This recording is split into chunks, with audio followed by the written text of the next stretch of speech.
Bismillahirrahmanirrahim. Assalamualaikum warahmatullahi wabarakatuh.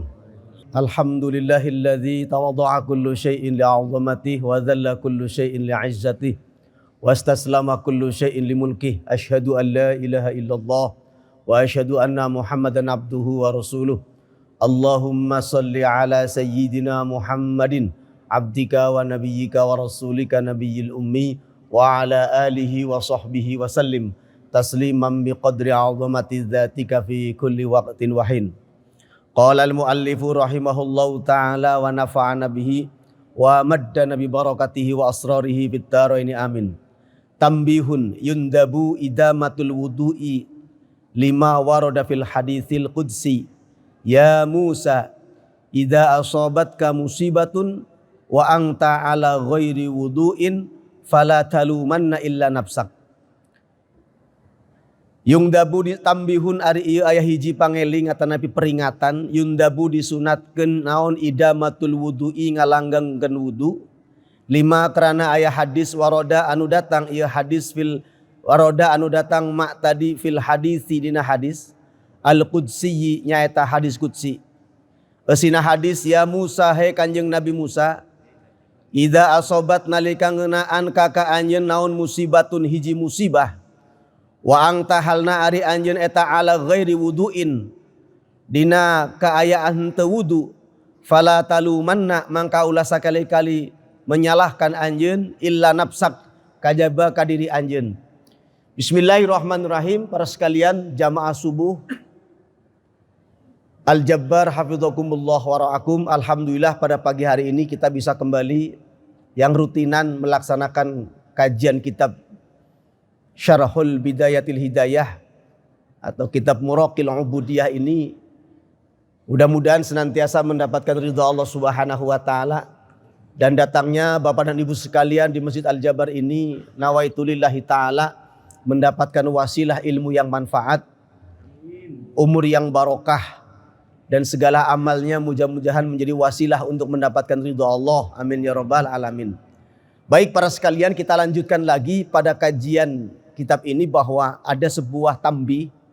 Tambih itu artinya peringatan atau mengingatkan, ngelingkeun ka urang ya. Disunahkan bagi kita idamatul wudu'i melanggengkan wudu atau disebut dawamul wudu ya. Itu hukumnya sunnah. Lima waroda fil hadisi, sebab ada keterangan dalam hadis qudsi. Apa itu hadis qudsi, Pak? Hadis qudsi itu dawuhnya Allah selain Al-Quran. Riwayat ahli mustalahul hadis mengatakan bahwa hadis qudsi itu ada yang mengatakan periwayat hadis mengatakan bahwa yang disebut hadis qudsi ada yang mengatakan redaksinya dari Allah, periwayatnya Kanjeng Nabi Muhammad. Ada yang mengatakan ulama dalam kitab mustalah, ya redaksinya Allah dari Allah dan yang menyampaikan juga Allah. Ya. Tapi ada yang mengatakan bahwa redaksinya dari Allah, datangnya dari Allah tapi redaksinya dari Kanjeng Nabi. Ya. Maka ini kajian mustalah saja ya, sedikit untuk kita ketahui apa itu hadis qudsi. Hadis qudsi itu dawuhnya Allah selain hadis ya. Selain Al-Quran, itu namanya al-hadisul qudsi. Isinya hadis apa?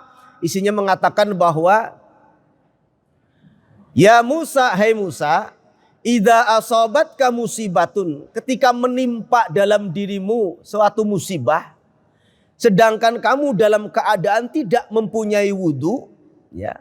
Jadi tidak abdas, tidak punya wudu, fala talumanna, maka jangan sekali-kali engkau menyalahkan. Atau taluman itu laumun, itu artinya menyalahkan ya.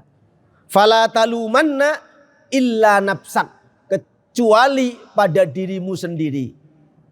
Ini mengandung maksud apa, Pak?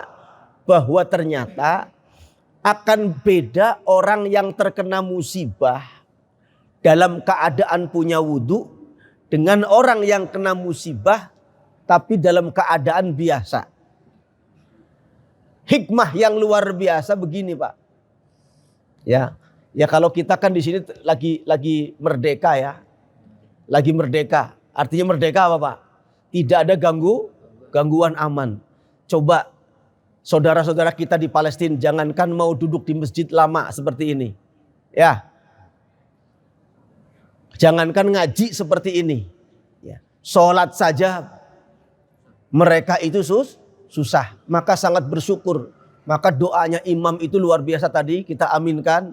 Mudah-mudahan saudara-saudara kita yang di Palestina diberi kesabaran, diberi kekuatan, yang diwafatkan oleh Allah dalam keadaan syuhada, dan yang masih dalam keadaan tertekan dalam perjuangan melawan orientalis, mudah-mudahan dimenangkan oleh Allah, diberi kesabaran. Amin ya rabbal.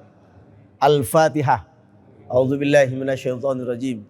Bismillahirrahmanirrahim. Alhamdulillahirabbil alamin. Arrahmanirrahim. Maliki yaumiddin. Iyyaka na'budu wa iyyaka nasta'in. Ihdinas siratal mustaqim. Siratal ladzina an'amta 'alaihim ghairil maghdubi 'alaihim waladdallin. Nah, jadi kita bersyukur kita itu masih dalam keadaan punya waktu luang untuk bisa mengaji. Nah, ketika kita itu terkena musibah itu macam-macam. Apakah itu kalau di tetangga sebelah itu di negara kita itu ada bom kemudian mati, ada yang kena macam-macam. Maka Nabi Musa saja diingatkan, kalau kamu terkena musibah tapi kamu tidak memiliki wudhu, maka jangan kau salahkan kecuali pada dirimu sendiri. Ini berarti fadilah berwudhu itu luar biasa. Ya, saya punya pengalaman, Pak, punya pengalaman. Teman saya itu ketika di pesantren itu hobinya itu wudhu. Ya, hobinya wudhu, punya hobi wudhu, resep wudhu. Jadi kalau dia batal itu pasti wudhu lagi. Selalu duduk kalau ngaji itu sama saya, kalau sekolah juga sama saya.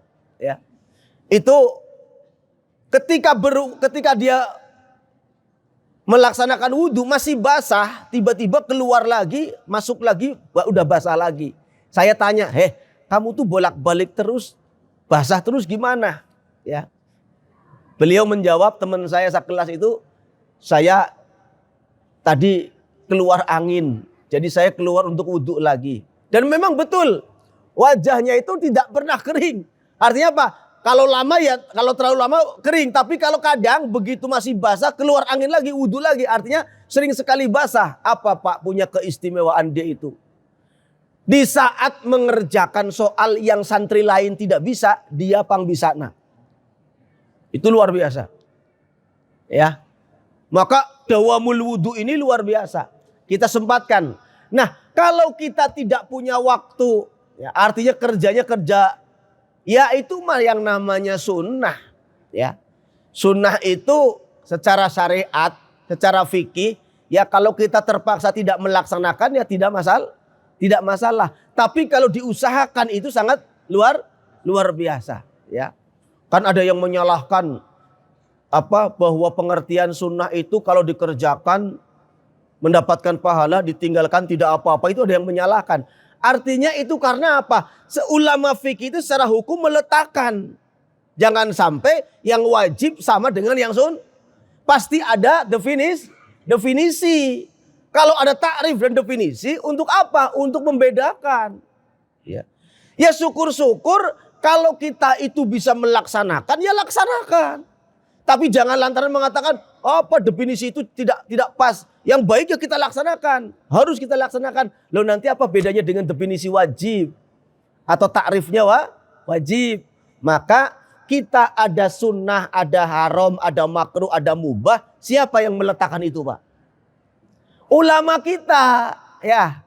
Makanya dalam Al-Quran juga ada al-amru yadullu alal ibahah.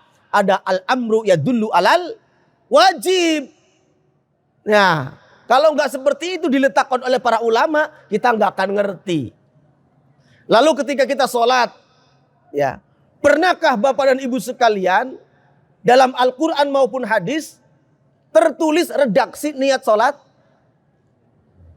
Usolli fardus subhi raq'ataini mustaqbilal qiblati adaan makmuman au imaman lillahi ta'ala. Ayat dina teks hadis niat seperti itu. Nah, yang meletakkan siapa? Ulama fuqaha, maka jangan alergi ngaji kepada ulama, ngaji kepada kiai. Karena apa? Ulama itu jajaran teknis, sedangkan Al-Quran dan hadis itu grand teori, masih global. Ya, makanya kalau ada orang yang sombong kembali kepada Al-Quran dan Sunnah tanpa ngaji kepada kiai dan ulama, sombong teuing eta jelema teh nya. Ya, mau buka hadis Quran bagaimana kalau kita nggak tahu secara qaulul ulama, mereka yang punya perangkatnya. Maka min syartil mujtahid, min syurutil mujtahid, syarat-syaratnya orang menjadi mujtahid hukum itu apa? Minimalnya menguasai 15 fan ilmu. Di antaranya hafal Quran 30 juz, minimalnya hafal hadis 5.000. Itu syarat mujtahid, mantek, balaghah, ma'ani, bayan, nahwu, sorofnya sudah hafal. Seperti itu, ya. Orang, mohon maaf, kemarin hari Sabtu kemarin, Jumat, ba'da Jumat saya jadi juri lomba hafalan alfiyah, ya. Saya terkagum-kagum kepada anak yang usia belia hafal alfiyah 1000 bait. 1000 bait alfiyah. Saya dulu tahun 90-an ke sana itu hafal alfiyah 1000 bait, tapi sekarang sudah banyak yang lupa. Tapi begitu membaca, melihat lagi hafal, ya Allah, iya ya. Ternyata orang itu apa? Ada yang lupa, ada yang hafal. Maka jangan sombong kita itu nggak mau ngaji. Pasti ada lupa, untuk mengingatkan lagi. Kemarin itu baca Babul alami ismun yu'ayinul musamma mutlaqo alamuhu ka Ja'farin wa hirniqo wa qoronin wa adanin wa lahiki wasyad komin wa hailatin wa wasiki. Terus wasman atawa kunyatan wa lakoba. Itu bab alfiyah itu mereka hafal semua, ya. Maka kita mau hafal bagaimana kalau kita nggak mau ngaji ke ulama. Sekali lagi, ya, walaupun ini kajiannya bab dawamul wudu, tapi supaya kita ngerti teknis dan praktisnya harus ngaji kepada kiai para ulama. Sebab kalau mau ketemu Kanjeng Nabi jauh. Kita sekarang tahun berapa? Ya mengatakan, ya ini semalam saya ngaji Pak di daerah BSM ke sana. Ya, ngaji Muludan.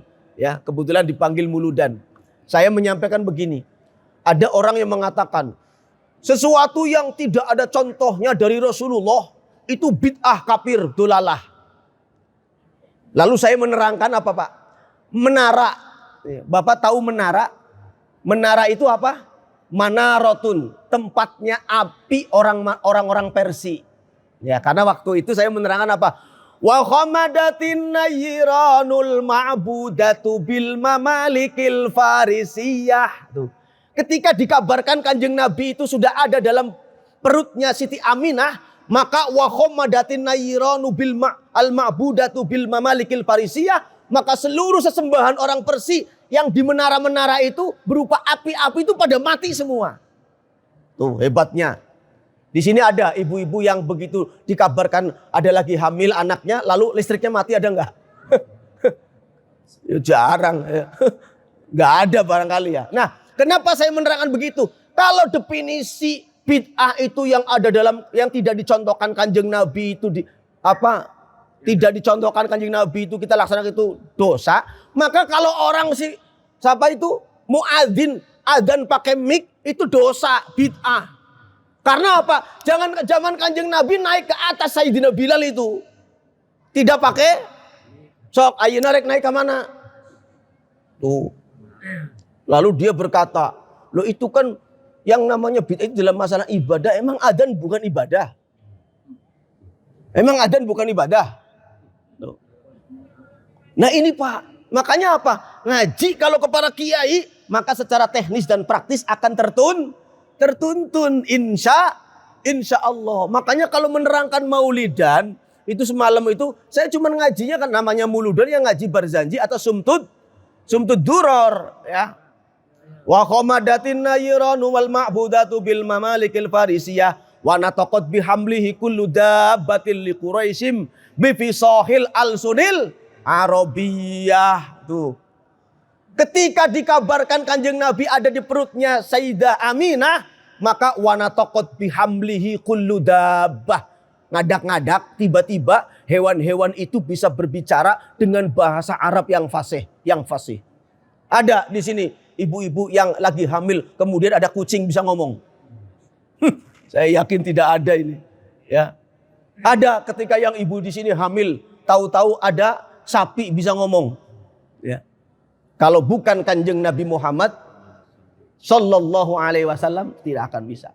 Nah, bahkan ketika Nabi Muhammad lahir, wafaldo wadi samawata, ya, wafaldo wadi samawah, ada jurang namanya wadi samawah. Tadinya airnya tidak ada. Begitu Kanjeng Nabi lahir, apa? Menjadi keluar air. Nah, itu banyak sekali.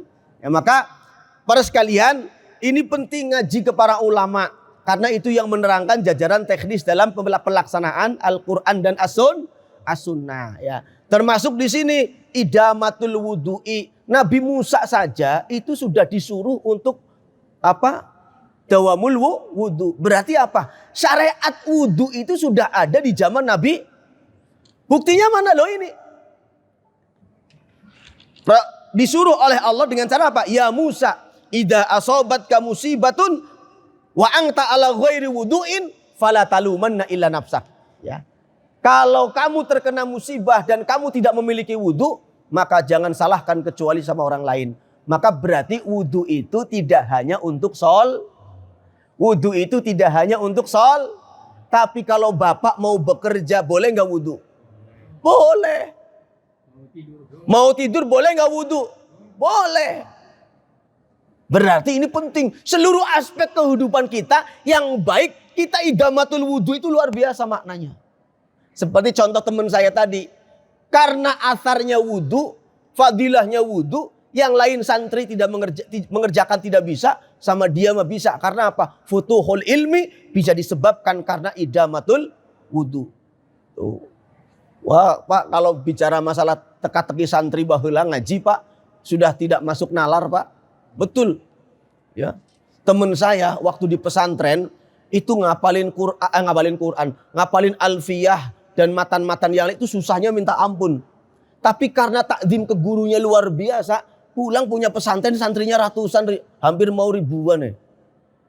Karena apa? Itu rahasia Allah, ya. Makanya Bapak kalau nyekolahin anak, orientasinya itu jangan karena apa? Jangan karena pekerjaan. Pertama untuk lillahi ta'ala. Syukur-syukur kalau nanti punya pekerjaan bagus ya alhamdulillah. Dan anak kita pengennya apa? Arahkan.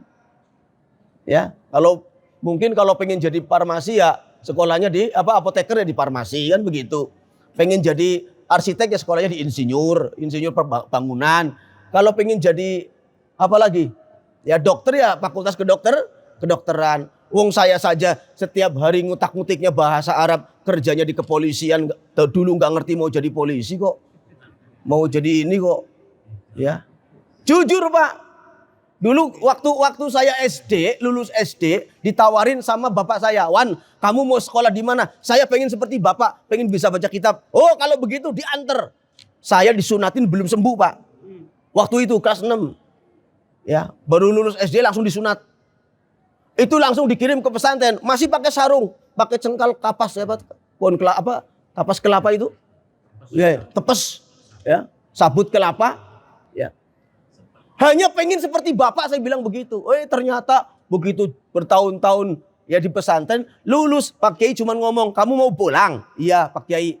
"Sudah bisa apa?" "Minta doanya saja Pak Kiai," gitu ya.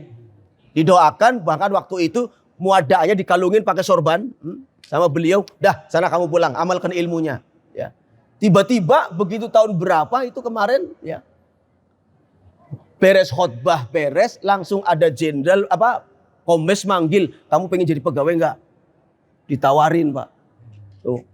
Ya karena rezeki. Orang-orang daftar kan. Orang-orang daftar. Ya. Saya mau rezeki dikasih. Ya itu seperti itu. Makanya kalau di saat idza sadaqal azmu wa dohas sabil. Ketika niatnya kuat, maka jalan terbuka oleh Allah. Niatnya baik. Kalau niatnya kamu harus jadi ini orang tuanya. Begitu enggak jadi kecewa orang tuanya. Stres, anak-anaknya stres semua. Anaknya stres karena dipaksa, orang tuanya stres karena enggak jadi. Kan begitu Pak ya? Karena tidak lillahi ta'ala. Sama kalau kita ngaji nggak lillahi ta'ala ya gampang kecewa Pak. Begitu kesini karena nggak lillahi ta'ala, oh yang isi ikhwan. Siapa itu ikhwan? Bukan orang terkenal. Itu. Ya. Ya, makanya ini penting. Ya. Harus dikuatkan dalam hati kita. Minal khisali wala tungkid yadaika fatarashil alma. Ya. Wajnub fi wudu'ika sab'an minal khisal la tangkud yadaika fatarushil ma li'anna naqda katabarri minal ibadah fahuwa khilaful aula. Ya. Terus kalau kita wudu itu harus apa Pak? Harus hati-hati. Ya. Kemarin saya sampaikan minggu yang lalu, sumajlis lil wudu. Memang benar wudu itu bagusnya sambil duduk. Makanya di sini Pak Ridwan Kamil itu luar biasa. Tempat wudunya pakai tempat duduk. Ada di kitab sini Pak. Sumajlis lil wudu. Itu Kanjeng Nabi kalau wudu itu duduk. Maka di sini terangkan sumajlis lil wudu. Maka enak duduk. Cuman masalahnya jangan kita itu kalau wudu wala tulattom wajhak. Jangan menyipratkan ke wajah. Dengan cara pelan-pelan Pak. Nah kalau dulu saya ngaji sama guru itu, kalau mau menuangkan air ke wajah pakai tangan itu, jangan apa? Jangan diprak begitu. Nanti sempratannya ke orang lain. Tapi apa? Ikhtirapul ma, kemudian pelan-pelan dari atas ratakan. Nah begitu. Sama tangan pun jangan diaprak-aprak begitu. Ya, keran turun, kita tangannya sodorkan. Dari apa? Atas siku. Air ngalir ke bawah. Itu secara teknis. Loh, Bapak mau wudunya lihat siapa? Mau lihat Kanjeng Nabi? Bapak, Ibu kalau mau wudu mau lihat Kanjeng Nabi caranya? Oh, kita ketemu Kanjeng Nabi enggak? Mimpi aja tidak. Maka apa? Ya guru-guru kita. Ya, makanya kemarin saya sampaikan. Man sanna sunnatan sayyi'atan wa man sanna sunnatan hasanatan, itu kalau saya lihat itu dalam Sahih Muslim itu ada Pak, ya. Kalau kata-kata as-sunnah yang pakai as-sunnah itu sudah pasti sunnah Nabi. Tapi kalau kata-kata sunnah secara umum itu belum tentu sunnah Nabi. Loh. Kenapa demikian? Karena dalam redaksi hadis ada mengatakan begini, man sanna sunnatan hasanatan. Oh, berarti ada sunnah atau tradisi kebiasaan yang baik. Tapi di bawahnya lagi terusan hadis itu man sanna sunnatan sayyi'atan. Ada kebiasaan tradisi yang jelek. So, kalau kita menerjemah, kalau kata-kata sunnah pasti sunnah Rasul, masa ada sunnah yang jelek? Masa sunnah Nabi sunnah jelek? Leres Pak? Benar nggak Pak? Maka ini kembali ngaji kepada mustalahul hadis yang makna sunnah itu belum tentu sunnah Rasul. Tapi kalau as-sunnah pasti sunnah Nabi. Nah ini ya, mustalahul hadis itu luar biasa. Nah, lalu selanjutnya ketika kita wudu, ketika membasuh tangan, ya diantaranya itu berdoa. Ketika membasuh tangan kanan, lalu kita berdoa Allahumma khfad yadayya min ma'asika kulliha. Itu menurut Al-Imam Romli. Doanya itu. Tapi kalau imam yang lain mengatakan Allahumma a'tini kitabi biyamini wala tu'tini kitabi bishimali. Ini penting Pak ya. Kalau habis berwudu itu anggota tubuh yang kita basuh itu ternyata harus pakai doa. Ya. Lalu ketika membasuh wajah sambil niat, sambil niat itu setelah niatnya beres kita berdoa Allahumma bayyid wajhi yauma tabyaddu wujuhun awliyaika wa taswaddu wujuhu a'daik. Itu kita berdoa membasuh ini wajah. Ketika membasuh telinga, doanya bagaimana Pak? Allahumma ij'alni mimma yastami'unal qawla fayattabi'una ma ahsana. Ya Allah, jadikanlah aku ini orang yang selalu mendengarkan kalimat-kalimat yang baik, fayattabi'una ma ahsana, dan selalu mengikuti ucapan-ucapan yang baik. Loh, makanya kalau wudu itu cari Pak doa-doa wudu ya, sehingga wudu kita itu sempurna. Ya, Imam Abu Hanifah kalau lagi berdampingan sama orang wudu, itu Imam Abu Hanifah itu suka terkaget-kaget. Kenapa terkaget-kaget? Karena apa? Ketika orang itu nyiramkan wajahnya dengan air wudhu, begitu menetes itu yang dilihat oleh Al-Imam Abu Hanifah itu airnya warnanya macam-macam. Menunjukkan apa? Menurut kadar kesalahannya masing, kadar dosanya masing. Lalu Bapak nanti kalau wudhu di bawah ya jangan disidik-sidik, jangan begitu. Enggak, kita mah enggak bisa. Karena beliau itu ahlul mukasyafah, kalau kita itu bukan ahlul mukasyafah. Ya, bukan ahlul kasyaf. Ya, kalau beliau itu sudah pandangannya sudah pandangan luar biasa. Maka ternyata apa Pak? Wudhu itu menghapus dosa-dosa kita. Makanya kalau kita selalu idamatul wudhu, memperpanjang wudhu, melanggengkan wudhu, insya Allah tercuci terus dosa-dosa kita. Ya. Sehingga apa? Semakin bersih diri kita dengan wudhu, maka fa insya Allah gampang nerima nasihat. Malah di sini terangkan kalau kita sering wudhu itu memperpanjang rizki, menggampangkan rizki. Berarti kalau mau kerja apapun kita wudhu. Ya. Demikian para sekalian. Wallahul muwafiq ila aqwamit thoriq. Walafu minkum. Assalamualaikum warahmatullahi wabarakatuh.